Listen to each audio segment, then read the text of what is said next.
Alors tu nous as évoqué le fait que Dieu te voit, Dieu sait toutes choses, parce que la croyance du musulman c'est que Allah, Dieu, a pouvoir sur toutes choses et il connaît toutes choses. On ne peut rien lui cacher, il est au courant de tout ce que nous pensons et il connaît le secret des poitrines.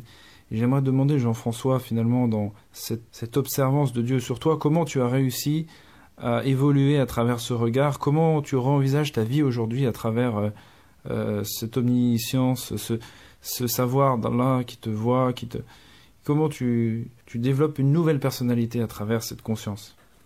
Maintenant, j'essaye de penser plus souvent au fait qu'Allah m'observe. Et j'essaye de méditer sur le fait, voilà, si Allah ne nous avait pas créés, on serait rien, on ne saurait pas nous créer nous-mêmes. Il nous a créés, il a créé la terre avec tout ce qu'il y a dessus. Et grâce à toutes les ressources qu'il y a sur la terre, on peut se nourrir, on peut s'abreuver, on peut se loger, on peut se vêtir, etc. Donc j'essaye de le remercier. Et donc du coup, je trouve que je suis nettement moins ingrat que ce que je n'étais avant. Avant, j'avais tendance à me plaindre. Donc là maintenant, je me plains nettement moins.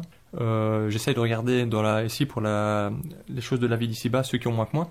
Et il y a beaucoup de gens, je pense, sur la Terre qui ont moins que ce qu'on peut avoir ici par chez nous. Donc j'ai un sentiment de reconnaissance par rapport à Allah. Et alors ensuite, dans le Coran et dans la Sunna, il y a des éléments d'interdiction. Il y a la liste des interdits et des obligations qu'on doit essayer de respecter. Et donc j'essaie d'en prendre connaissance, de les méditer et puis de les appliquer dans ma vie au jour le jour. Et en fait, ce que j'essaye de faire le plus maintenant, c'est de penser le plus souvent à Allah et puis de me dire, dans une situation donnée, qu'est-ce que je dois faire pour satisfaire Allah.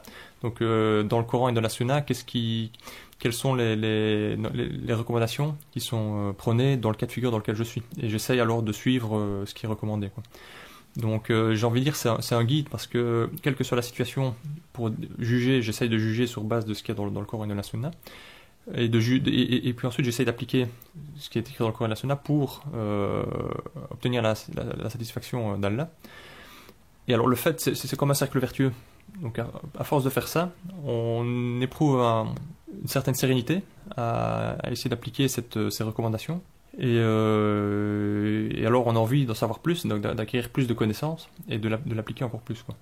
Donc je dirais qu'il y a deux choses. Il y a le fait d'essayer de se représenter, d'essayer d'imaginer, voilà, Allah qui nous observe. Et puis ensuite d'essayer d'étudier les règles qu'il y a dans le Coran et dans la Sunna pour les appliquer ici, quoi.